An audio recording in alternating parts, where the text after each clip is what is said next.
ഇന്ന് നമ്മൾ വീഡിയോയിലൂടെ അറിയാൻ പോകുന്നത് വളരെ പഴക്കം ചെന്നതും അതുപോലെ തന്നെ വളരെ പവർഫുള്ളുമായിട്ടുള്ള ഒരു മാനിഫെസ്റ്റേഷൻ മെത്തേഡാണ് പരിചയപ്പെടാൻ പോകുന്നത്. ഈ ടെക്നിക്ക് ഏതാണെന്ന് ചോദിച്ചാൽ 333 അല്ലെങ്കിൽ 333 എന്ന് നമുക്ക് പറയാം, അല്ലെങ്കിൽ 3x33 എന്നും പറയാം.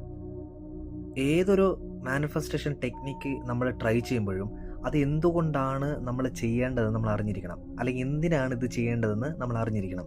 അതുപോലെ തന്നെ ഈ 333 എന്ന് പറയുന്നത് അതിന് എന്തെങ്കിലും അർത്ഥമുണ്ടോ? ഈ 333 മെത്തേഡ് എങ്ങനെ ആര് കണ്ടുപിടിച്ചു?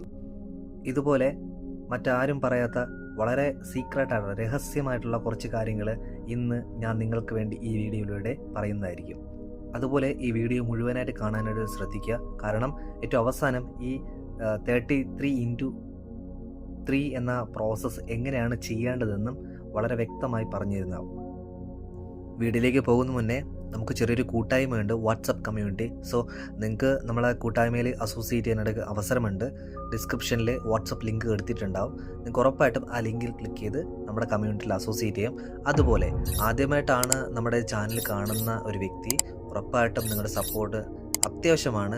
സബ്സ്ക്രൈബ് ചെയ്യുക, സപ്പോർട്ട് ചെയ്യുക. വീഡിയോ നിങ്ങൾക്ക് ഇഷ്ടമായാൽ ഉറപ്പായിട്ടും ലൈക്ക് ചെയ്യുക, കമൻറ്റ് ചെയ്യുക, ഷെയർ ചെയ്യുക. നിങ്ങളുടെ കൂട്ടുകാരിലേക്കും ഈ ഒരു അറിവ് എത്തട്ടെ.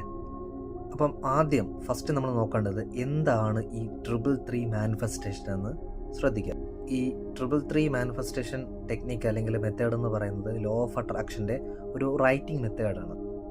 അതായത് നിങ്ങളുടെ ജീവിതം അല്ലെങ്കിൽ നിങ്ങൾ എങ്ങനെയാണ് ജീവിക്കാൻ, ഈ ഭൂമിയിൽ ജീവിക്കാൻ ആഗ്രഹിക്കുന്നത്, അത് എഴുതുന്ന ഒരു പ്രോസസ്സാണ്. അതുപോലെ തന്നെ നിങ്ങളുടെ ജീവിതത്തിൽ നിങ്ങൾ എന്തെല്ലാം അച്ചീവ്മെൻറ്റ്സ് ആണ് നേടാൻ നിങ്ങൾ ആഗ്രഹിക്കുന്നത്, ഇതെല്ലാം നമ്മൾ എഴുതി അത് മാനിഫെസ്റ്റ് ചെയ്യുന്ന ഒരു പ്രോസസ്സ് അല്ലെങ്കിൽ ഒരു മെത്തേഡാണ് ഈ 333 മാനിഫെസ്റ്റേഷൻ എന്ന് പറയുന്നത്.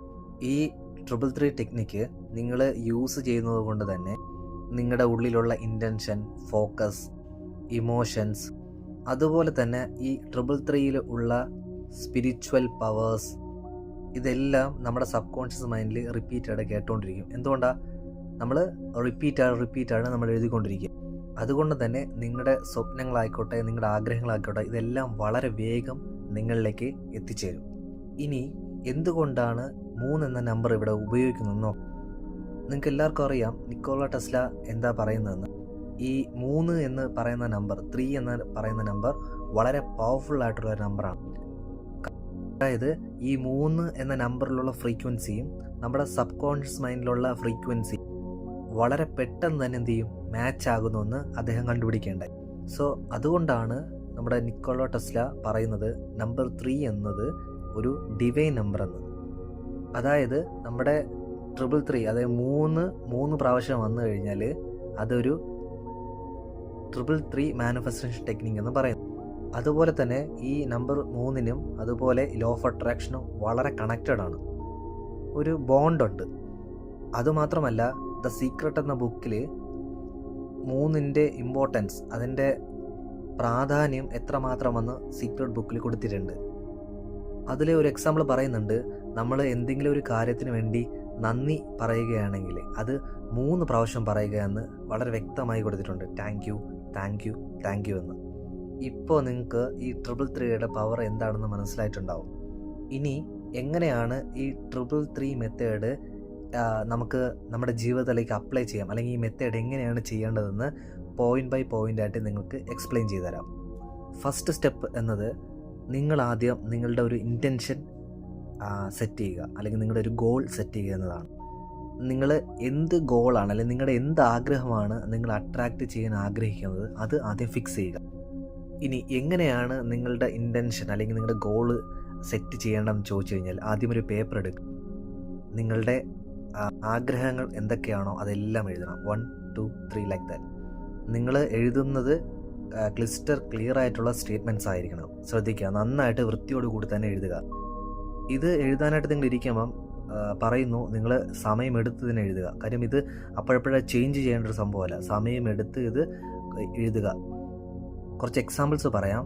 ലൈക്ക് എനിക്ക് ഒരുപാട് പണം വേണം, അല്ലെങ്കിൽ നിങ്ങൾക്ക് ഇത്ര പണം വേണമെന്ന് എഴുതാം. എനിക്ക് ഇത്ര രൂപ വരുമാനമുള്ള ഒരു ജോലി വേണം, അല്ലെങ്കിൽ ജോലി ഞാൻ നേടും. നല്ലൊരു സ്നേഹത്തോടെയുള്ള ഒരു റിലേഷൻഷിപ്പ് എനിക്ക് കണ്ടിന്യൂ ചെയ്യണം. എൻ്റെ ഹെൽത്ത് എന്ന് പറയുമ്പം എൻ്റെ ആരോഗ്യം എപ്പോഴും 100% തന്നെ നിൽക്കണം. ഇതുപോലെ നിങ്ങൾക്ക് നിങ്ങളുടേതായ ഇൻറ്റൻഷൻ എന്ത് ചെയ്യാം, സെറ്റ് ചെയ്യാം.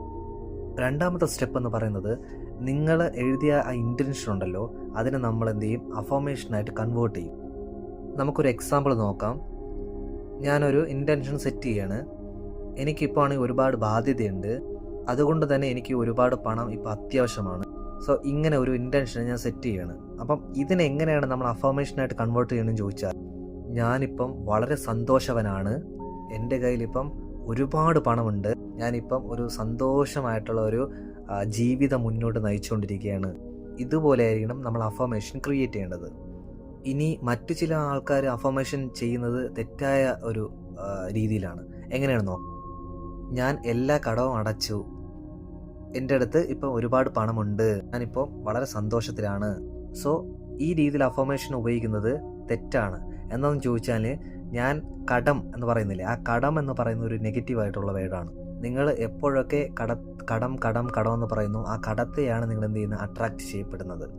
അതിൻ്റെ അർത്ഥം എന്ന് പറയുന്നത് എന്താ, വീണ്ടും നിങ്ങൾക്ക് കടം മാത്രമേ വരത്തുള്ളൂ. വീണ്ടും ഒരു എക്സാമ്പിൾ കൂടെ പറയാം. ഞാനൊരു ഇൻറ്റൻഷൻ വയ്ക്കുകയാണ്, ഞാനൊരു ബിസിനസ് മാനാണ്. സോ അതിൽ നിന്ന് എനിക്ക് ഒരുപാട് പണം ഉണ്ടാക്കണമെന്ന് ഒരു ഇൻറ്റൻഷൻ സെറ്റ് ചെയ്യാണ്. അപ്പോൾ അതിനെ എങ്ങനെ നമുക്ക് അഫർമേഷനായിട്ട് കൺവേർട്ട് ചെയ്യാൻ നോക്കാം. ഞാനിപ്പോൾ ഒരു സക്സസ്ഫുൾ ആയിട്ടുള്ള ഒരു ബിസിനസ് മാനാണ്, അല്ലെങ്കിൽ ബിസിനസ് വുമൻ ആണ്. ഞാൻ ചെയ്യുന്ന ബിസിനസ്സിൽ നിന്നും എനിക്ക് 24 മണിക്കൂറും പ്രോഫിറ്റ് മാത്രമാണ് ലഭിക്കുന്നത്. ഞാൻ എപ്പോഴും വളരെ സന്തോഷത്തിലാണ്. ഇതുപോലെയാണ് നമ്മൾ ഇൻറ്റൻഷൻ അല്ലെങ്കിൽ നമ്മുടെ ഗോളിനെ അഫർമേഷനായിട്ട് കൺവേർട്ട് ചെയ്യുന്നത്. മൂന്നാമത്തെ സ്റ്റെപ്പ് എന്ന് പറയുന്നത്, നമ്മൾ എഴുതുന്ന അഫർമേഷൻ അല്ലെങ്കിൽ നമ്മൾ പറയുന്ന അഫർമേഷൻ വളരെ ചെറുതായിരിക്കണം. ചിലപ്പോൾ നിങ്ങളുടെ ആഗ്രഹം വളരെ വലുതായിരിക്കും, അതിനെ 1 ലൈനോ അല്ലെങ്കിൽ 2 ലൈനോ മാത്രം അഫർമേഷനായിട്ട് കൺവേർട്ട് ചെയ്യും. എന്തുകൊണ്ടാണ് നിങ്ങൾ പറയുന്ന അഫർമേഷൻ വളരെ ചെറുതായിരിക്കണമെന്ന് പറയുന്നത് ചോദിച്ചാൽ, കാരണം നമ്മുടെ ഈ എഴുതുന്ന അല്ലെങ്കിൽ പറയുന്ന അഫർമേഷൻ ദിവസവും 33 തവണ എഴുതേണ്ടതുണ്ട്. അതുകൊണ്ടാണ് പറയുന്നത്, നമ്മൾ പറയുന്ന അല്ലെങ്കിൽ എഴുതുന്ന അഫർമേഷൻ ഷോർട്ടായിട്ട് ഇരുന്നാൽ മാത്രമേ ഗുണമുള്ളൂ. അതുപോലെ തന്നെ നിങ്ങൾ എഴുതുന്ന ആ ഒരു അഫർമേഷൻ പ്രസൻറ്റ് ടെൻസിലായിരിക്കണം. പ്രസൻറ്റ് ടെൻസിൽ എന്ന് പറഞ്ഞാൽ ഈ നിമിഷം നടക്കുന്നതായിട്ട് എഴുതുക. നാലാമത്തെ സ്റ്റെപ്പ് എന്താണെന്ന് ചോദിച്ചാൽ, നിങ്ങൾ ഒരു റിലാക്സ് ആയ ഒരു സ്ഥലത്തിരിക്കുക, എവിടെയെങ്കിലും സമാധാനമായിട്ടിരിക്കുക, കണ്ണുകൾ രണ്ടും അടച്ച് നന്നായിട്ട് ശ്വാസം ഉള്ളിലേക്ക് എടുക്കുക, പുറത്തേക്ക് വിടുക, 3-4 പ്രാവശ്യം ഇത് റിപ്പീറ്റ് ചെയ്യുക. ശേഷം കുറഞ്ഞത് ഒരു 5 മിനിറ്റെങ്കിലും മെഡിറ്റേഷൻ എന്ന പ്രോസസ്സിലേക്ക് പോകാൻ ശ്രദ്ധിക്കുമല്ലോ. അപ്പോഴത്തേക്കും നമ്മൾ എന്ത് ചെയ്യും, ഒരു പോസിറ്റീവ് വൈബ്രേഷനിലേക്ക് നമ്മളെത്തും. പോസിറ്റീവ് വൈബ്രേഷൻ നമുക്ക് ഹൈ ആയിരിക്കും. സോ മെഡിറ്റേഷൻ കഴിഞ്ഞതിന് ശേഷം നിങ്ങൾ ചെയ്യേണ്ടത് എന്താ, നിങ്ങൾ തയ്യാറാക്കി വെച്ചിട്ടുള്ള അഫർമേഷൻ 33 തവണ എഴുതുക. ഈ 33 തവണ നിങ്ങൾ എഴുതുമ്പോഴും നിങ്ങളുടെ സ്വപ്നങ്ങളെല്ലാം നിങ്ങൾക്ക് ഓൾറെഡി ലഭിച്ചതായിട്ട് ആ ഫീലോട് കൂടിയാണ് നിങ്ങൾ എഴുതേണ്ടത്. അതുപോലെ തന്നെ നല്ല കോൺഫിഡൻസോട് കൂടി തന്നെ എഴുതുക. എപ്പോഴാണോ ഈ 33 തവണ എഴുതി കഴിഞ്ഞ ശേഷം നിങ്ങൾ ഒരു 2-3 മിനിറ്റ് എന്ത് ചെയ്യണം, അവിടെ തന്നെ ഇരുന്ന് കണ്ണുകൾ അടച്ച് വളരെ ശക്തമായി വിഷ്വലൈസേഷൻ ചെയ്യുക. സോ നിങ്ങൾക്കത് ലഭിച്ചു, നിങ്ങൾ ആ ലഭിച്ചതിന് ശേഷം നിങ്ങൾ എങ്ങനെയാണ് അത് ഫീൽ ചെയ്യുന്നത്, സോ ആ ലഭിച്ചതിന് ശേഷമുള്ള ഔട്ട്പുട്ട് നിങ്ങൾക്ക് എങ്ങനെയാണ്, അതിൽ നിന്ന് ലഭിക്കുന്ന നിങ്ങളുടെ ഒരു ഹാപ്പിനെസ്, അതെല്ലാം ആ സമയത്ത് പൂർണ്ണ ശക്തമായി വിഷ്വലൈസേഷൻ ചെയ്യുക. ഇതുപോലെ നമ്മൾ 3 തവണയാണ് കണ്ടിന്യൂസ് ആയിട്ട് ചെയ്യേണ്ടത്. ഉറപ്പായും ശ്രദ്ധിക്കുക, ഇത് ഇടയ്ക്ക് സ്റ്റോപ്പ് ചെയ്യരുത്. 3 ദിവസം എന്ന് പറയുമ്പോൾ 3 ദിവസം കണ്ടിന്യൂസ് ആയിട്ട് ഈ പ്രോസസ്സ് ചെയ്യേണ്ടതാണ്. അഥവാ നിങ്ങൾക്ക് ഏതെങ്കിലും ഒരു ദിവസം എഴുതാൻ വിട്ടുപോയിട്ടുണ്ടെങ്കിൽ ഉറപ്പായിട്ടും വീണ്ടും പുതുതായിട്ട് 1-33 തവണ എഴുതി തുടങ്ങുക. 5ാമത്തെ സ്റ്റെപ്പ് എന്ന് പറയുന്നത് ലെറ്റ് ഇൻ ഗോ ആണ്. സോ നിങ്ങൾക്കറിയാം ലെറ്റ് ഇൻ ഗോ. നിങ്ങളൊരു പ്രോസസ്സ് ചെയ്തിട്ടുണ്ട് എങ്കിൽ പിന്നെ അതിനെക്കുറിച്ച് ചിന്തിക്കരുത്. നെക്സ്റ്റ് നിങ്ങളുടെ ഡ്യൂട്ടി എന്ന് പറയുന്നത് എന്താ, നിങ്ങൾക്ക് എന്തോ പല കാര്യങ്ങൾ ചെയ്യാനുണ്ടാവും. വീട്ടിലെ കാര്യങ്ങളുണ്ടാവും, മേ ബി ജോലി ചെയ്യേണ്ട കാര്യങ്ങളുണ്ടാവും, അല്ലെങ്കിൽ മറ്റു കാര്യങ്ങൾ എന്തെങ്കിലും ഉണ്ടാവും. സോ ഇതിനെക്കുറിച്ച് ആലോചിച്ചുകൊണ്ടിരിക്കാതെ നിങ്ങൾ നിങ്ങളുടേതായ കാര്യങ്ങളിലേക്ക് തിരിച്ച് മുഴുകി പോകുക എന്നതാണ്. എന്താ കാരണം എന്ന് ചോദിച്ചു കഴിഞ്ഞാൽ, മിക്ക ആൾക്കാരും ഇത് എഴുതിക്കൊണ്ടിരിക്കുമ്പോഴോ അല്ലെങ്കിൽ എഴുതി കഴിഞ്ഞതിന് ശേഷമോ വിചാരിക്കും ഇതൊക്കെ നടക്കുമോ, 3 ദിവസം 33 തവണ ഞാൻ ഈ പ്രോസസ്സ് ചെയ്താൽ എവിടെ നടക്കാനാ, ഇങ്ങനെ ഓട്ടോമാറ്റിക്കായിട്ട് നെഗറ്റീവ് തോട്ട്സ് വരും, നെഗറ്റീവായിട്ട് ചിന്തിക്കും. അത് ഒഴിവാക്കാനായിട്ടാണ് പ്രധാനമായിട്ടും ലെറ്റ് ഇൻ ഗോ ചെയ്യാൻ പറയുന്നത്. നിങ്ങൾക്ക് എന്താണോ ചെയ്യാനുള്ളത് അത് നിങ്ങളങ്ങ് ചെയ്യുക. നിങ്ങൾ ചെയ്യേണ്ട ഓൾറെഡി നിങ്ങൾ ചെയ്തു കഴിഞ്ഞാൽ എന്താ, നിങ്ങളുടെ ഗോൾ എന്താണോ, നിങ്ങളുടെ ലക്ഷ്യം എന്താണോ, നിങ്ങളുടെ ഇൻറ്റൻഷൻ എന്താണോ, അത് നിങ്ങൾ യൂണിവേഴ്സിലേക്ക് ഓൾറെഡി വിട്ടിട്ടുണ്ട്. സോ ഡസൻറ്റ് മാറ്റർ, അതിനെക്കുറിച്ച് ഇനി ആലോചിക്കുകയും ചെയ്യരുത്. ഇതിൽ 95% നിങ്ങൾക്ക് 333 മാനിഫെസ്റ്റേഷൻ നിങ്ങൾ എഴുതി എന്ത് ചെയ്യും, നിങ്ങൾക്ക് നേടാനായിട്ട് പറ്റും. ബാക്കി വരുന്ന 5% എന്ന് പറയുന്നത് നിങ്ങൾ ഉറപ്പായിട്ടും ലെറ്റ് ഇൻ ഗോ ചെയ്യേണ്ടത് അത്യാവശ്യമാണ്. സോ ഇനി നിങ്ങൾക്ക് ഈ 333 മാനിഫെസ്റ്റേഷൻ മെത്തേഡിലോ അല്ലെങ്കിൽ ലോ ഓഫ് അട്രാക്ഷനെ കുറിച്ച് എന്തെങ്കിലും ഡൗട്ട്സ് ഉണ്ടെങ്കിൽ ഉറപ്പായിട്ടും നിങ്ങൾക്ക് എന്ത് ചെയ്യാം, നമ്മളുമായിട്ട് കമൻറ്റിൽ രേഖപ്പെടുത്താം, അല്ലെങ്കിൽ വാട്സപ്പ് കമ്മ്യൂണിറ്റിയിൽ വന്ന് നിങ്ങൾക്ക് ചോദിക്കാം. ഉറപ്പായിട്ടും നിങ്ങളുടെ സപ്പോർട്ട് അത്യാവശ്യമാണ്.